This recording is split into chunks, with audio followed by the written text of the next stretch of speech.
In the silent kingdom of the afterlife, where shadows hold the secrets of eternity, one figure stands as the ultimate arbiter. He is not a king, nor a conqueror, but a guardian, a divine presence with the head of a jackal, whose gaze pierces through the veil between worlds. This is Anubis, the master of secrets, the guide of souls. For millennia, the people of the Nile believed their final journey led to his sacred hall, where a single, profound question would be answered. Was their life one of truth and balance? Upon his golden scales, he would place their heart, the vessel of their deeds, and weigh it against a single, pure white feather. The outcome determined not just their fate, but their very existence in the great beyond. This is the story of the God who held eternity in his hands, the silent judge who decided if a soul was worthy of paradise or relegated to oblivion. Before the pyramids etched their shapes against the sky, before the first pharaoh united the two lands, there was the sand. For the earliest inhabitants of the Nile Valley, the vast, silent desert was a place of profound duality. It was the source of the hot, dry winds that preserved, but it was also a realm of chaos, a place where the ordered world of the living met the great unknown. Their relationship with the afterlife was intimate and fraught with peril. They laid their departed to rest in simple, shallow pits dug into the warm earth, surrounded by a few clay pots and personal items for a journey they could only imagine. But the desert did not keep its secrets well. At twilight, shadows would detach from the dunes. The wild jackal, a master of survival in this harsh landscape, was a constant presence. With their keen sense of smell, they were drawn to these nascent cemeteries, these quiet fields of the departed. For the living, the sight of a jackal near a loved one's resting place was a source of deep anxiety. It was a physical manifestation of their greatest fear, that the body, the essential vessel for the soul, would be disturbed, preventing a peaceful transition to the afterlife. Yet, the ancient Egyptian mind was one of extraordinary symbolic power. They did not simply curse the jackal as a creature of destruction. Instead, they performed a remarkable act of spiritual transformation. They reasoned that the creature with the power to disturb the departed must also possess the power to protect them. The greatest threat could be turned into the greatest guardian. They began to see the jackal not as a scavenger, but as a sentinel, a watcher in the twilight lands between life and what comes next. This was the birth of a god, not from a grand myth of creation, but from a practical and deeply human need for reassurance. The image of the jackal was co-opted, its fearsome attributes repurposed. The god who would become Anubis began as an answer to a simple, terrifying question: who will watch over us when we are gone? This nameless jackal deity, born of fear and hope, became the first line of defense, the original guardian of the tomb, long before the first stone of the first pyramid was ever laid. As Egyptian civilization flourished, so too did its cities. But for every bustling metropolis of the living, there was a silent, sprawling counterpart for the departed, the necropolis. These were not mere graveyards. They were meticulously planned eternal communities, sacred zones where the veil between worlds was thin. And every sacred city needs a lord, a divine governor to maintain order. Anubis claimed this title, Khenty-imentiu, the foremost of the Westerners. The Westerners were the departed, so named because they were buried on the west bank of the Nile, where the sun god Ra began his nightly journey into the underworld. Anubis was their king, the undisputed master of the necropolis. His authority extended far beyond the physical tomb. He was the divine psychopomp, the guide of souls. The moment a person's life ended, their spiritual journey began, and Anubis was the first being they would meet. Ancient texts describe him taking the hand of the newly departed spirit, offering calm reassurance in a moment of ultimate transition. He would then lead them on the perilous trek through the Duat, the complex and treacherous Egyptian underworld. This was a realm filled with challenges, strange beings, and gates guarded by formidable keepers. The soul, disoriented and alone, relied completely on Anubis as their navigator and protector. He knew the secret paths, the correct passwords, and the sacred spells needed to pacify any hostile entities. He was the celestial pathfinder, ensuring safe passage through the darkness toward the final destination. The great burial sites, like Saqqara and the Valley of the Kings, were seen as physical manifestations of his domain. Priests of Anubis consecrated the ground, and his image was everywhere, carved into tomb walls and painted on coffins, a constant reminder of his protective presence. He was the gatekeeper, the one who held the keys to eternity. To enter the afterlife, one first had to pass through his sacred land. But this divine guide was leading the soul to a specific, monumental event. The journey through the Duat was not an aimless wandering. It was a procession toward a final, fateful appointment. For at the heart of the underworld lay the Hall of Judgment, and a test that would determine eternity. Anubis's role as a guide was about to transform into something even more profound. To understand Anubis's most sacred duty, we must first understand the foundational drama of the Egyptian pantheon. It is a story of family, loyalty, betrayal, and the ultimate triumph of order over chaos. At its center was Osiris, the benevolent king who taught humanity agriculture and law, bringing civilization to the world. He was adored by all, except for his brother, Set, the god of the desert, storms, and disorder, who grew consumed by jealousy. Through trickery, Set managed to trap and overcome his brother, bringing an end to his reign on earth.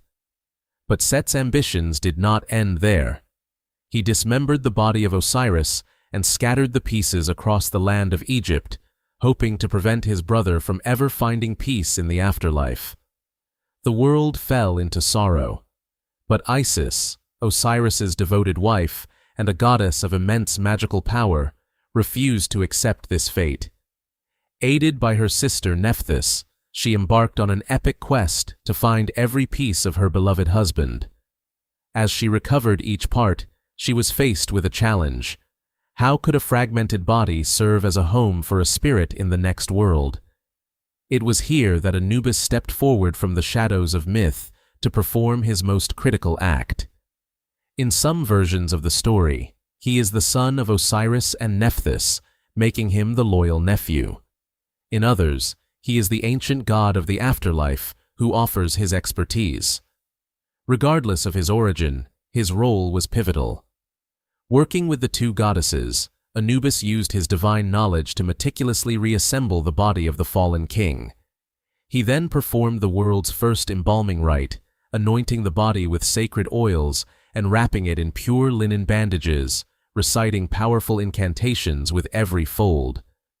Through this sacred act, he transformed Osiris's broken form into the first mummy, a perfect and eternal vessel.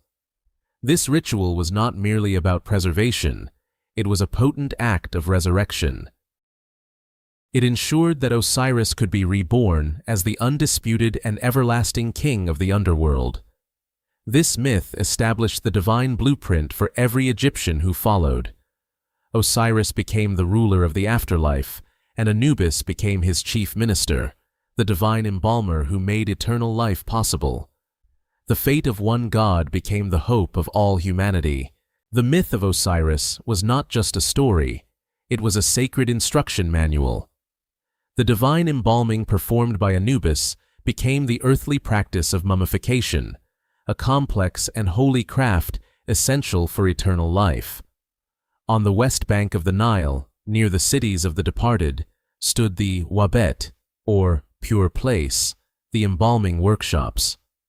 These were not grim locations, but sacred laboratories, part temple, part workshop, where science and religion intertwined. Here, a special class of priests carried out their solemn work, not as mere functionaries, but as earthly manifestations of Anubis himself. The chief priest, known as the overseer of the mysteries, would even don a lifelike mask of the jackal god during the most critical parts of the 70-day ritual. By wearing the mask, he was believed to channel the spirit and authority of Anubis, ensuring every action was divinely sanctioned. The process was methodical and deeply ritualistic. After the body was brought to the wabet, the internal organs, liver, lungs, stomach, and intestines, were removed and preserved separately in 4 special containers called canopic jars.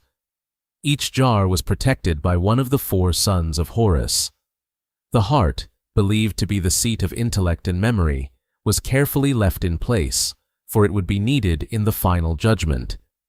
The body was then covered in natron, a natural salt found in the dry lake beds of Egypt. For 40 days, the natron would draw out all moisture, preserving the tissues from decay. Once desiccated, the body was cleaned, anointed with fragrant oils and resins, and meticulously wrapped in hundreds of yards of fine linen. Between the layers of wrappings, priests would place protective amulets, each with a specific magical purpose. The scarab beetle amulet was placed over the heart to protect it, while the jed pillar offered stability. Throughout the entire process, funerary priests recited spells and prayers from sacred texts, consecrating the body and preparing it for its journey. This was not a grim task, but an act of creation, building an eternal home for the Ka and Ba, the vital aspects of the soul.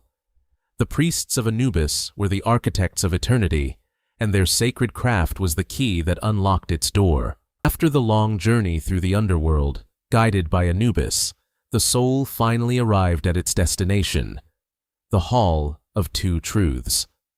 Here, the ultimate test would take place, a final judgment to determine the soul's eternal fate.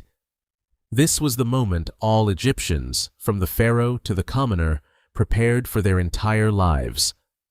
The scene, depicted in countless papyri from the Book of the Departed, is one of solemn grandeur. The soul stands before a panel of 42 divine assessors, each of whom must be addressed by name. To them, the soul recites the negative confession, declaring their purity by listing the misdeeds they did not commit in life. I have not stolen. I have not been deceitful. I have not raised my voice. At the center of the hall stood the great golden scales, the instrument of cosmic justice, and presiding over this crucial moment was Anubis. His role had shifted once more. He was no longer the guide, but the calm, impartial arbiter. With meticulous care, Anubis would take the heart of the deceased and place it on one side of the scale. On the other, he would place a single, pure white ostrich feather, the feather of Ma'at, the goddess representing truth, order, and justice. The scale was the ultimate measure of a person's life. A heart heavy with wrongdoing would weigh down the scale.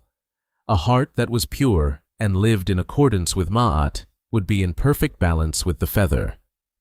Anubis watched the balance intently, his posture steady and incorruptible. He made the final adjustments, ensuring the verdict was true. He was not a judge who passed sentence, but a divine technician ensuring the integrity of the cosmic process. Thoth, the ibis-headed god of wisdom and writing, stood by with his scribe's palette, ready to record the outcome.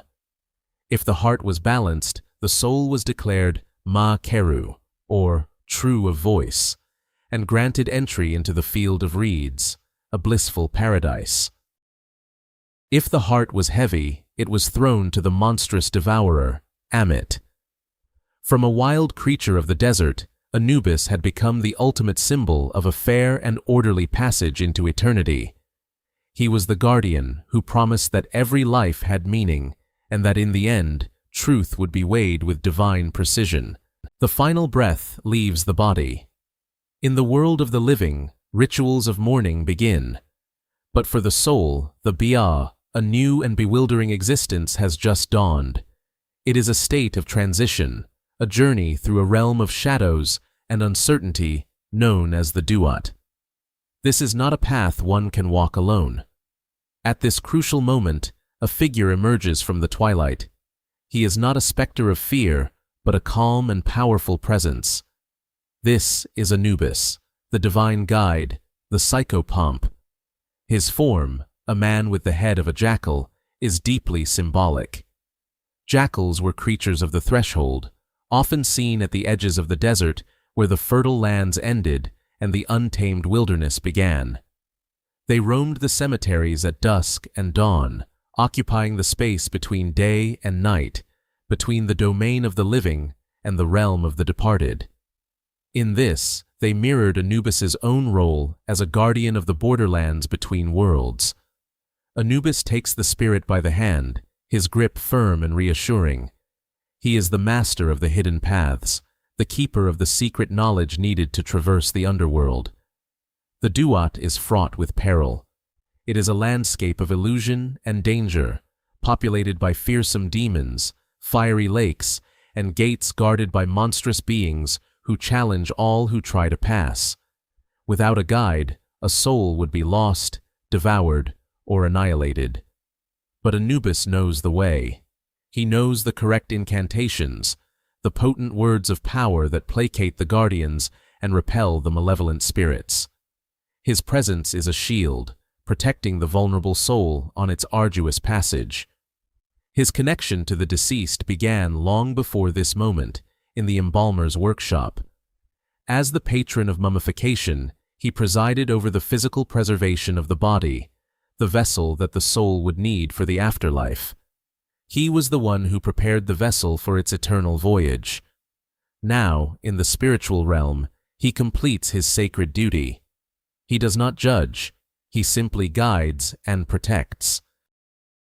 He is the steady, silent companion on the most important journey a person will ever take, leading them from the familiar world of light into the profound mystery of what comes next. After navigating the labyrinthine corridors of the underworld, Anubis brings the soul to its final destination. Before them loom two massive ornate doors, the entrance to the place of ultimate reckoning. The perilous journey is complete, but the greatest trial is yet to begin. The great doors swing open without a sound, revealing a chamber of breathtaking scale. This is the Hall of Two Truths, the divine courtroom where eternity is decided.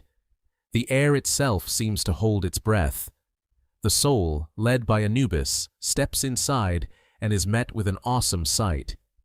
Lined up in a solemn row are 42 divine assessors, powerful deities robed in white, each representing one of the nomes, or provinces, of Egypt.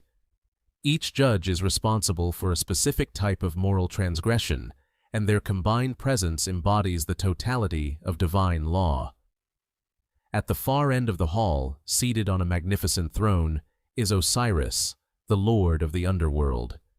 His majestic form, wrapped as a mummy and holding the crook and flail, radiates an aura of serene authority. Beside him stands Thoth, the ibis-headed god of wisdom, knowledge, and writing. With his scribe's palette and reed pen, he is ready to meticulously record the proceedings. The soul is now brought to the center of the hall. This is not a trial where accusations are made or witnesses are called. Instead, it is a moment of personal testimony, a declaration before the gods. The deceased must address each of the 42 judges by name and make a negative confession. This is a series of powerful assertions, a ritualistic denial of wrongdoing. The soul must declare, "I have not committed sin. I have not stolen with violence. I have not spoken lies. I have not made anyone hungry. I have not caused pain." This profound litany was not merely a list of rules. It was the articulation of a life lived in accordance with Mayat, the cosmic principle of truth, balance, and order. It was a final testament to one's character, a summary of a lifetime's moral choices. Anubis remains by the soul's side, a silent pillar of support. He is the one who has made this moment possible, ensuring the soul's safe arrival. His presence offers a quiet strength as the spirit makes its case for eternity. The declarations echo in the vast, silent hall, each one a thread in the tapestry of a life. The 42 judges listen, their expressions unreadable. The soul has spoken its truth, presenting its character through its own words. But in the Egyptian afterlife, words alone are not sufficient proof. A tangible, irrefutable demonstration of virtue is required.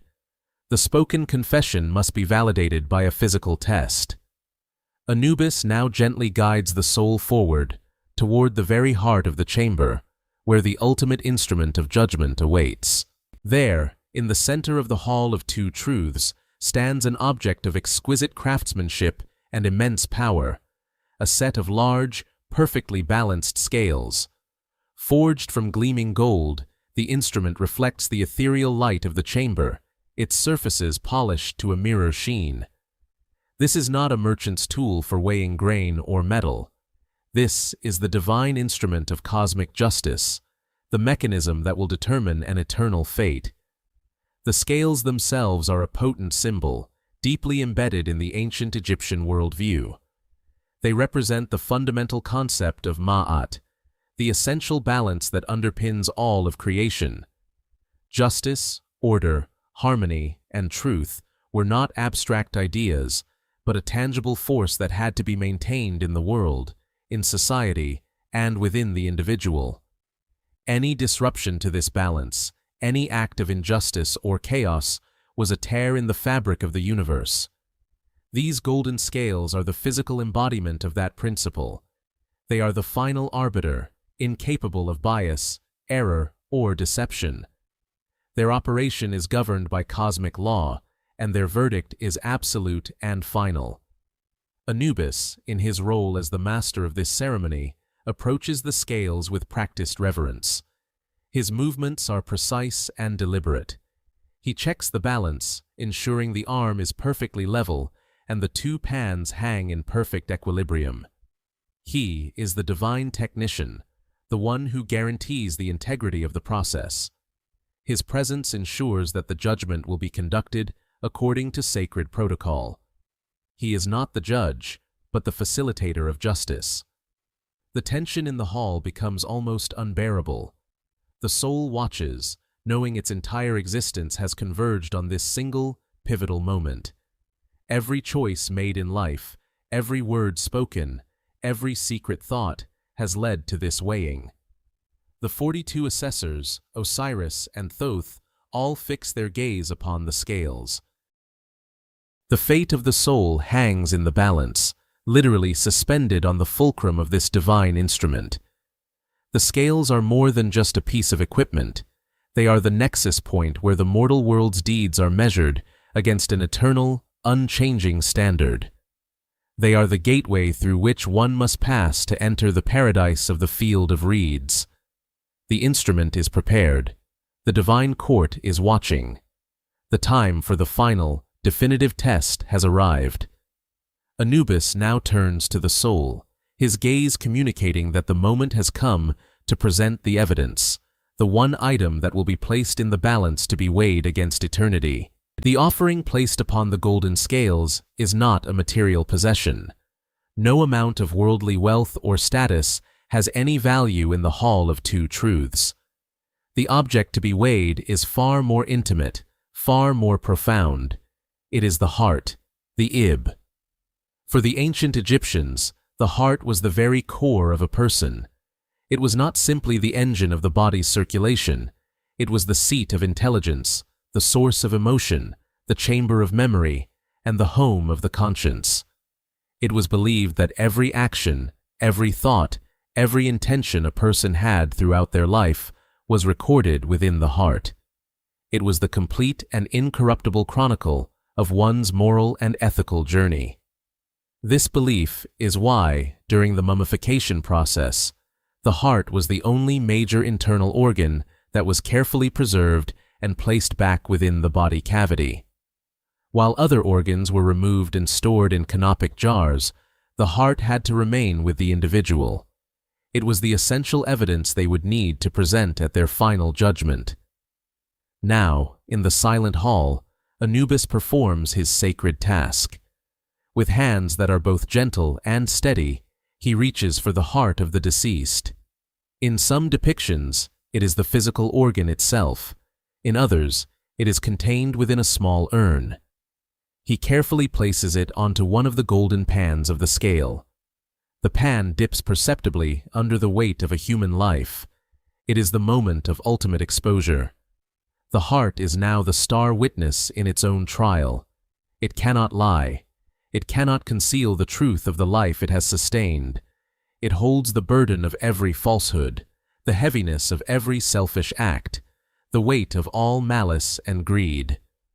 Conversely, it also contains the lightness of kindness, the buoyancy of generosity, and the unburdened quality of a life lived truthfully.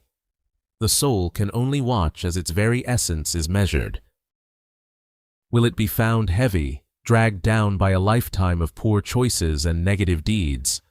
Or will it prove to be light, unencumbered by the weight of a guilty conscience? The scale's beam trembles, reacting to the moral substance of the heart. The entire assembly of gods watches in silence. The heart rests on its pan, a lifetime of secrets ready to be revealed. The scales are poised to deliver their silent verdict. But the process is incomplete. One side of the balance holds the reality of a human life. What could possibly be placed on the other side to serve as the perfect, absolute standard of truth itself? To counterbalance the weight of a human heart, Anubis does not use a block of stone or a measure of gold. Instead, he produces a single, immaculate white ostrich feather. It seems impossibly delicate, a fragile wisp that ought to have no weight at all. He gently places this feather onto the second, empty pan of the scales. This is no ordinary feather. This is the shoe feather, the symbol of Ma'at. Ma'at was not just a goddess. She was the divine personification of the most important concept in Egyptian spirituality: truth, justice, balance, harmony, and cosmic order. She represented the ideal state of the universe, the fundamental rightness of all things. Her feather was the pure, absolute, and unchanging standard of morality. It was weightless perfection. The test, therefore, was as simple as it was profound. For the soul to be deemed worthy of entering the afterlife, its heart, containing the sum of all its life's deeds, could be no heavier than this single, perfect feather. The scales began to move. The beam swayed, seeking its equilibrium. This was the final, silent judgment, a pure measurement of a life's worth. The soul watched, its eternal destiny hanging on the movement of the golden pointer. If the heart was light, unburdened by sin, greed, and deceit, it would balance perfectly with the feather. The soul would be declared Ma-Keru, true of voice.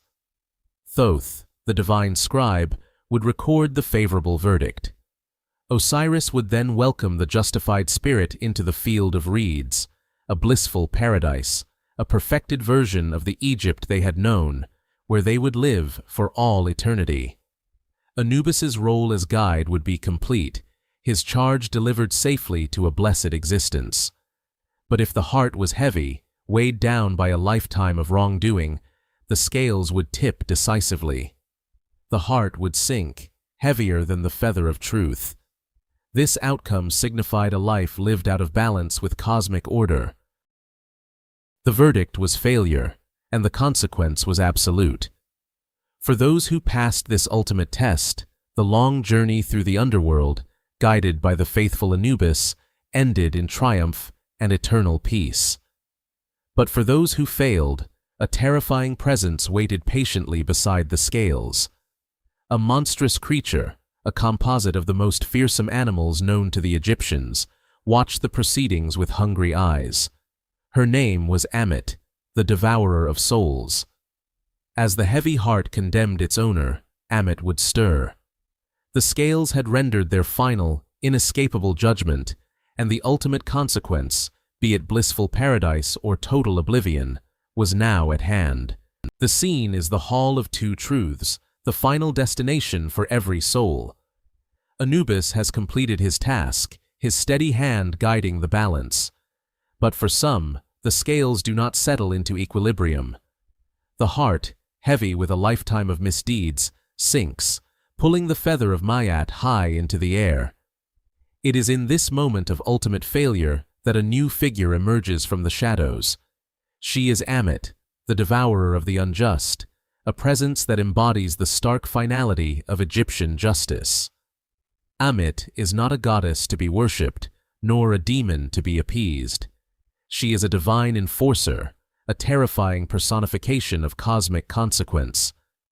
Her form is a composite of the three animals most feared by the ancient Egyptians: the head of a crocodile, the forequarters of a lion, and the hindquarters of a hippopotamus.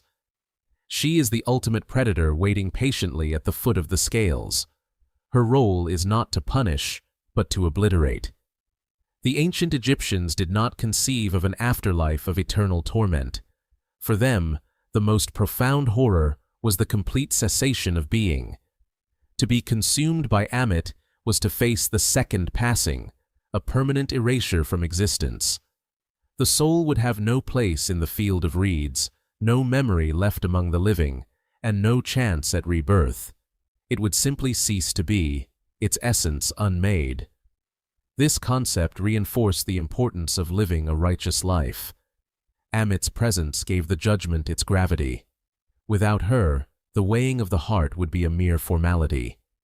With her, it was a trial with the highest possible stakes: eternity or oblivion. She was the shadow that gave Ma'at its light, the silent threat that compelled humanity toward truth and order. As the heavy heart is presented, Ammit stirs. The soul, having failed the test of a lifetime, now stands before the embodiment of its own destruction.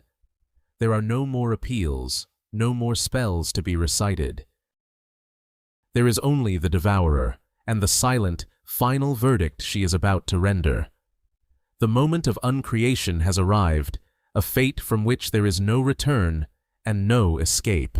How could any soul hope to navigate the treacherous path to the Hall of Two Truths and face the devourer's shadow without a guide?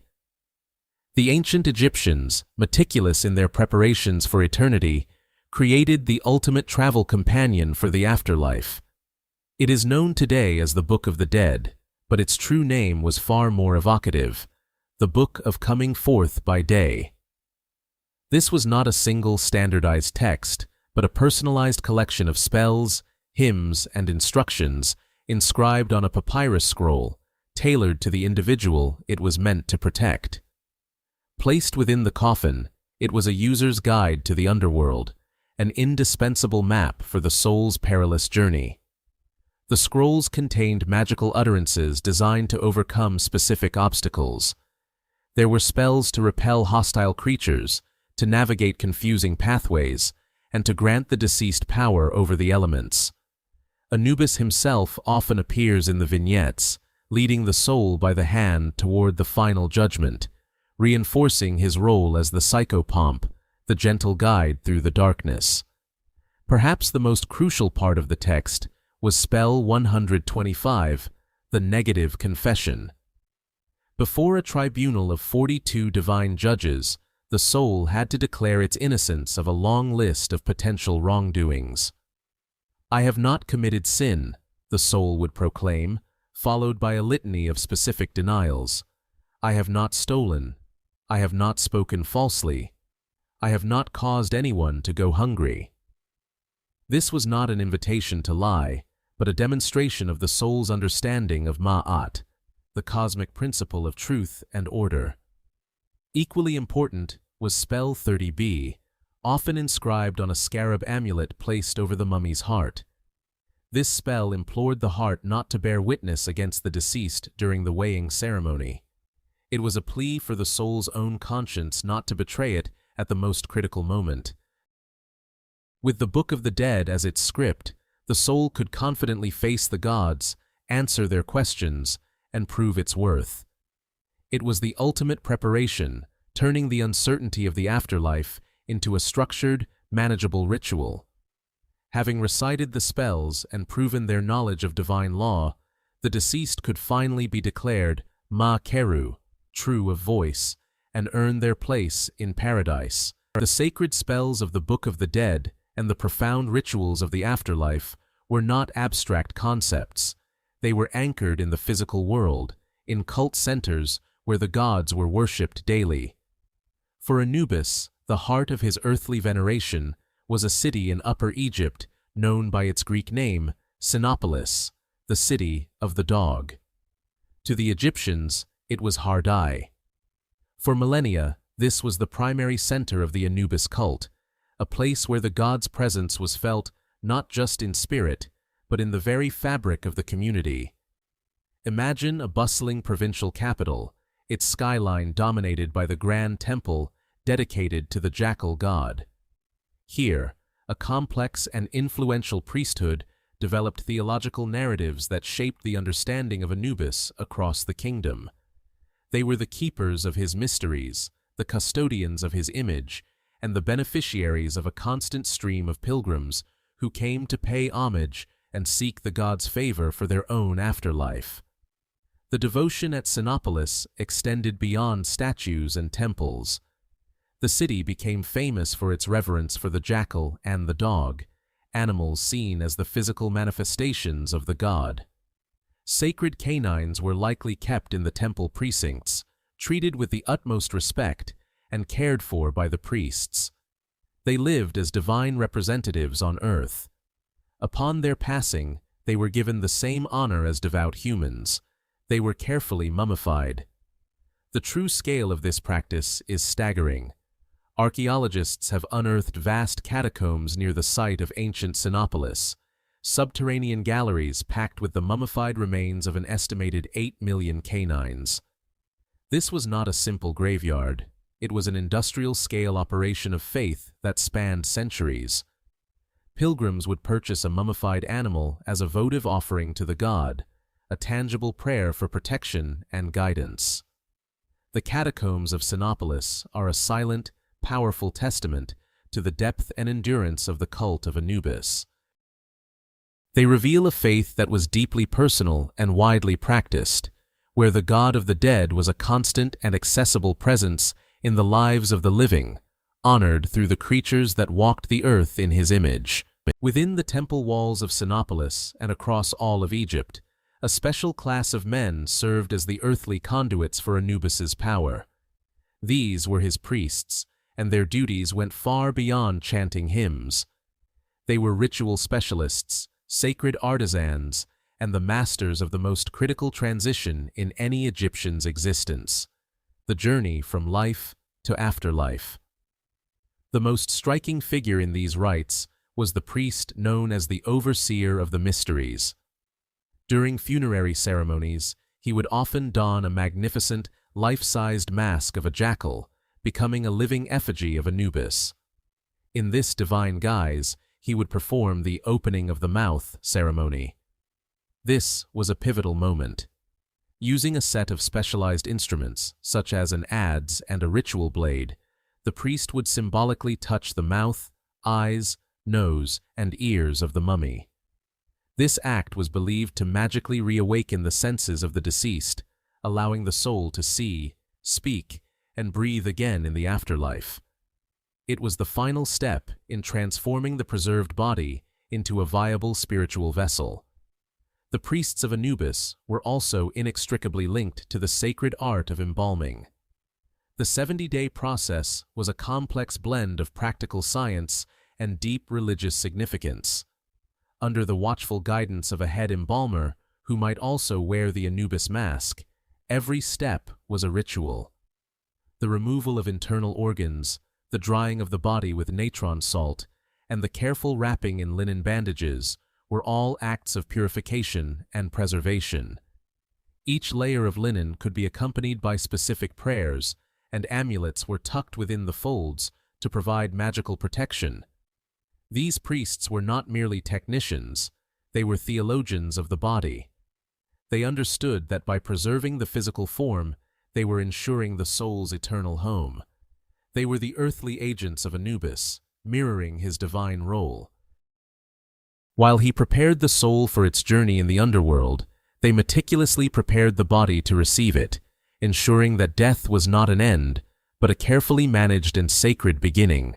The power of Anubis is captured not just in texts and rituals, but in a potent and instantly recognizable set of symbols. His iconography is a masterclass in ancient branding, where every element was carefully chosen to convey his essential nature as guardian, guide, and judge. The most prominent feature, of course, is the head of a jackal.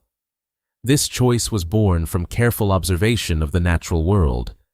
Jackals were frequently seen prowling the edges of the desert, precisely where the Egyptians built their necropolises. These animals, which could have been seen as a threat to the buried, were instead co-opted and transformed into their ultimate protectors. The scavenger became the sacred guardian, a sentinel patrolling the border between the land of the living and the realm of the silent. The color of Anubis is equally symbolic. He is almost always depicted with black skin. In the ancient Egyptian mind, black was not a color of mourning or negativity. It was the color of the fertile, life-giving silt left behind by the Nile's annual flood. It represented regeneration, fertility, and the promise of new life emerging from darkness. For a god who oversaw the transition to the afterlife, black was the color of rebirth, signifying his power to guide souls toward a renewed existence. Beyond his form, Anubis is associated with specific objects. He often carries a flail, a symbol of authority typically held by kings and other major deities, signifying his dominion over the sacred space of the necropolis and the process of judgment. Another key symbol is the Inuit fetish, a mysterious object consisting of a stuffed, headless animal skin, often of a feline or bull, tied to a pole set in a pot. Its exact meaning is lost to time, but it was one of his most ancient and sacred emblems, marking any space as being under his divine protection. Finally, like many gods, Anubis is often shown holding an ankh, the hieroglyphic sign for life.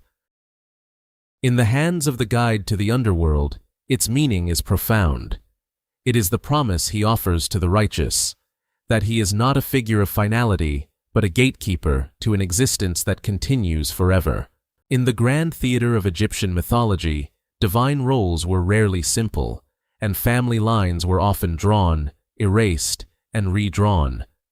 For Anubis, the god of embalming and the afterlife, his parentage was a subject of theological debate and narrative evolution, a story as complex as the winding corridors of a pyramid. Over millennia, at least 3 distinct origin stories emerged, each casting him in a different light and securing his place within the pantheon through unique connections. The oldest traditions, found in the pyramid texts, name him a son of the sun god Ra, a direct descendant of the ultimate creative force. In this version, he is an ancient and primordial power, his authority flowing from the very source of existence.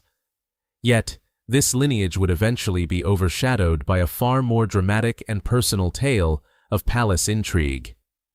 The most famous and enduring myth, popularized in the Osiris cycle, presents Anubis as the product of a secret union. Nephthys, the wife of the chaotic god Set, longed for a child, but her husband was infertile.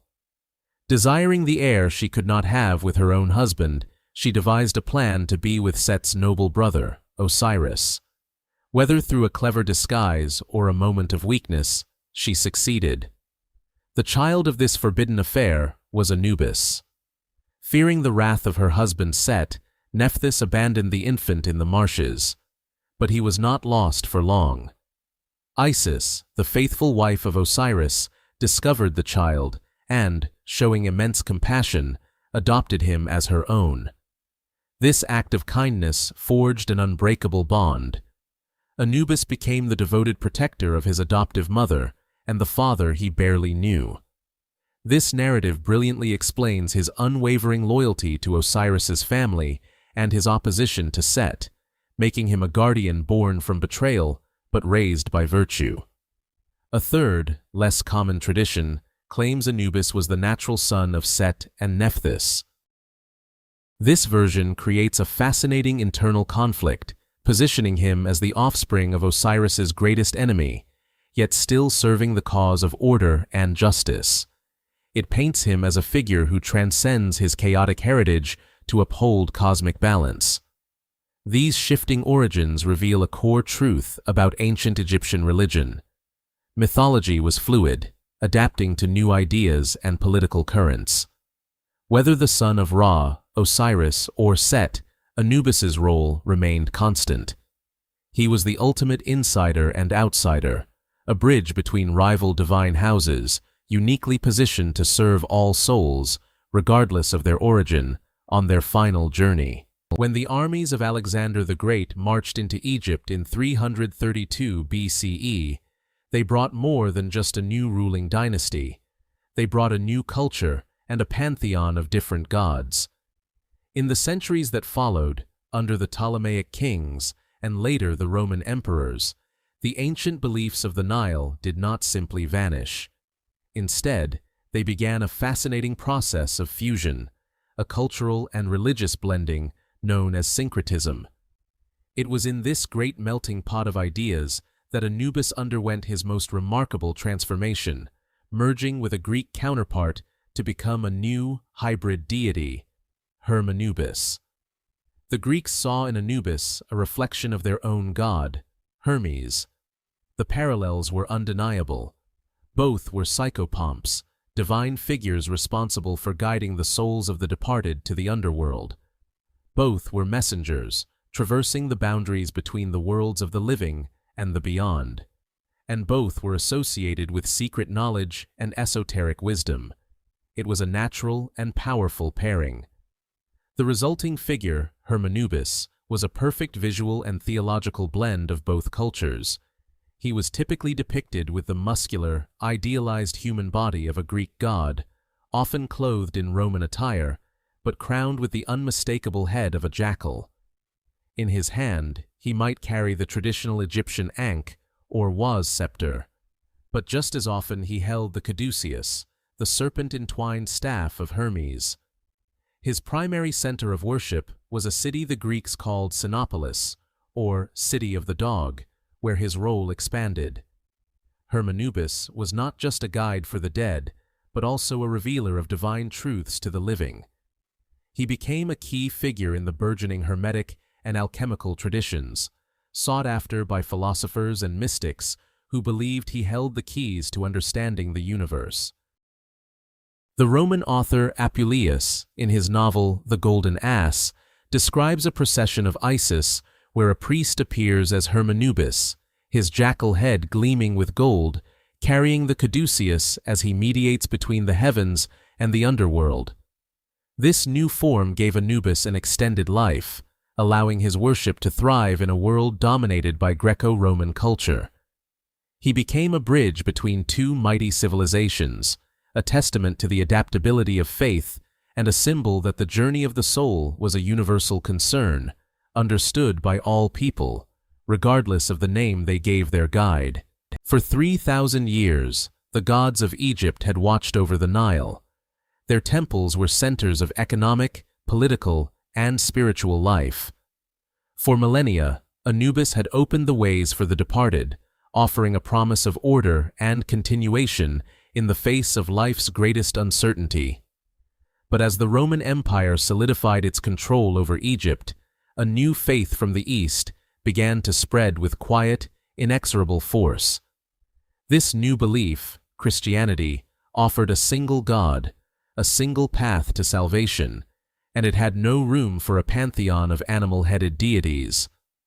The clash was not one of armies, but of ideas, and it would signal the twilight of a religion that had defined a civilization. In the bustling, multicultural cities like Alexandria, the old and new faiths coexisted for a time. Followers of Anubis might walk the same streets as early Christians, but the underlying philosophies were fundamentally incompatible.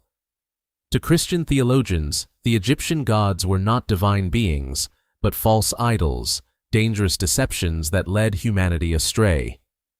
Anubis, the compassionate guide, was reframed as a demonic figure, a creature of the underworld in a far more sinister sense. The turning point came in the late 4th century CE. With Christianity now the official state religion of the Roman Empire, emperors like Theodosius I issued decrees that systematically outlawed pagan practices. The rituals that had been performed for countless generations were now forbidden. Temple doors were sealed, their vast halls falling silent. Some were converted into churches, their sacred hieroglyphs plastered over. Others were simply abandoned to the encroaching desert sands. For the dwindling followers of the ancient ways, it was a time of immense cultural loss. The intricate system of beliefs that had explained the cosmos, guided their ethics, and comforted them in their final moments, was being dismantled piece by piece. The island of Philae, a bastion of the old religion, held out for a time, a final flicker of a dying flame. But by the 6th century, its temple too was closed. Anubis, the lord of the silent land, was now truly silent. His name, once spoken in every funeral rite, faded from living memory. He retreated from the world of the living, his image and story preserved only in the sealed tombs and buried papyri, awaiting an age of rediscovery. For over 1,000 years, Anubis slept, his memory entombed with the pharaohs he was charged to protect. As his temples on the surface crumbled, his true form remained perfectly preserved in the subterranean world he governed. His reawakening would not come from a priest's chant, but from the scrape of an archaeologist's trowel. The early 20th century was the golden age of Egyptology, a period of intense fascination and discovery, culminating in a search that captivated the world, the hunt for the tomb of the boy king, Tutankhamun. After years of frustrating and fruitless digging in the Valley of the Kings, the British archaeologist Howard Carter, backed by his patron Lord Carnarvon, was on the verge of giving up. Then, on November 4, 1922, a worker uncovered a step cut into the rock. It led to a sealed doorway. The anticipation was immense. After carefully clearing the passage, Carter stood before a second sealed door. He made a small opening, lit a candle, and peered inside. As his eyes adjusted to the gloom, he saw a breathtaking sight, a room filled with golden couches, chariots, and strange animal statues. Lord Carnarvon anxiously asked, "Can you see anything?"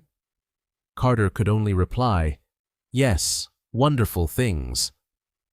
Among these wonderful things, positioned as a sentinel at the entrance to the treasury room, was one of the most stunning representations of Anubis ever found. It was a life-sized, flawlessly carved wooden statue of the god in his full jackal form, lying in a watchful pose atop a gilded shrine. The entire figure was coated in a lustrous black resin, its ears, collar, and the details of its ceremonial scarf highlighted in gold leaf. But its most arresting features were its eyes. Made of calcite, obsidian, and gold, they seemed to possess a living quality, staring out from the darkness of 32 centuries with an unnerving, protective intensity. This was not merely a decorative object, it was a magical guardian. The Anubis shrine was perfectly positioned to ward off any intruders who would dare to disturb the king's sacred burial goods. The discovery was a global sensation. Photographs of the Anubis shrine were published in newspapers around the world, catapulting the jackal god from an obscure mythological figure into a cultural icon. For the first time, the modern world saw Anubis not as a flat drawing on a papyrus, but as a powerful, three-dimensional presence. The guardian had kept his vigil. Now, revealed to the light, he would begin a new life in the human imagination. The opening of Tutankhamun's tomb did more than just reintroduce Anubis to the world. It cemented his modern archetype. He emerged from the past not as a fearsome demon of the underworld, but as the ultimate guardian, silent, dignified, and eternally vigilant. In the century since his rediscovery, This image has permeated global culture, making him one of the most recognizable and enduring of all Egyptian deities. His appeal is profound and multifaceted. In a world often anxious about its own mortality, Anubis represents a calm and orderly transition. He is not a figure of arbitrary judgment or fiery condemnation. Instead, he is a cosmic auditor, a divine verifier who ensures that the process of passing from one state to the next is conducted with fairness and dignity. He is the master of ceremonies at the threshold of eternity. This powerful symbolism has made him a fixture in popular culture. In films, literature, and video games, Anubis is rarely a simple villain. He is more often portrayed as a powerful, neutral force, a gatekeeper to be respected, or a wise, ancient being possessing secret knowledge. His striking visual, the sleek head of a jackal on a human form, is instantly recognizable, embodying a blend of animal instinct and divine intelligence, of the wild and the civilized. He is the cool, enigmatic face of the Egyptian pantheon. Beyond entertainment, Anubis has found a place in modern spirituality. For followers of Khenty-imentiu and other neo-pagan traditions, he is once again a revered deity. They look to him not just as a guide for the afterlife, but as a source of strength and protection during life's difficult transitions, a spiritual guardian for personal journeys of transformation. His enduring legacy lies in this universal appeal. He answers a fundamental human need, the desire for our lives to have meant something, for our hearts to have weight. The image of the scales, balancing a person's life against a single, pure feather, is a timeless metaphor for justice and integrity. From the sacred texts of ancient scribes to the digital screens of the 21st century, the story of Anubis continues to unfold. He is more than just a relic of history. He is a living archetype, a powerful symbol of the promise of a safe passage and the eternal hope that, in the end, we will all be fairly measured. His watch is not over. It has simply expanded to guard the imagination of the entire world.